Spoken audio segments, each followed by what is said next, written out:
హైదరాబాద్లో వరుస బాంబు బెదిరింపులతో నగరం ఒక్కసారిగా కలకలం రేగింది. Raj Bhavan, city civil court, judge chamber, జికానా club, judge quarters వంటి ప్రముఖ ప్రాంతాల్లో బాంబు పెట్టినట్లు గుర్తు తెలియని వ్యక్తి మెయిల్ పంపించారు. మొదట సిటీ సివిల్ కోర్టుకు ఫోన్ చేసి బాంబు పెట్టినట్లు తెలియజేయగా, ఆపై అబిదా అబ్దుల్లా అనే పేరుతో మెయిల్ వచ్చింది. అందులో ఆర్డీఎక్స్ బాంబును అమర్చినట్లు పేర్కొనడంతో భద్రతా వ్యవస్థ పూర్తిగా అప్రమత్తమయ్యింది. ఈ సమాచారం అందిన వెంటనే పోలీసులు కోర్టు సిబ్బందిని తక్షణమే బయటకు పంపించి బాంబు స్క్వాడ్, డాగ్ స్క్వాడ్తో తనిఖీలు చేపట్టారు. ప్రతి గదిని క్షుణ్ణంగా పరిశీలించి ఎలాంటి అనుమానాస్పద వస్తువులు లేవని నిర్ధారణకు వస్తున్నారు.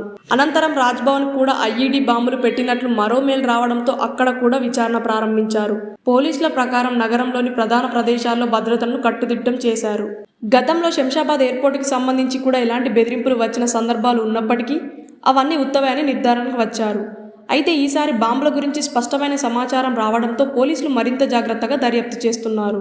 ఈ బెదిరింపులు వాస్తవమా లేదా అశాంతిని సృష్టించేందుకు ఎవరైనా చేసిందా అనే కోణంలో విచారణ కొనసాగుతోంది. ప్రజలు అప్రమత్తంగా ఉండాలని, అనుమానాస్పద చాటువాట్లను వెంటనే పోలీసులకు తెలియజేయాలని అధికారులు విజ్ఞప్తి చేస్తున్నారు.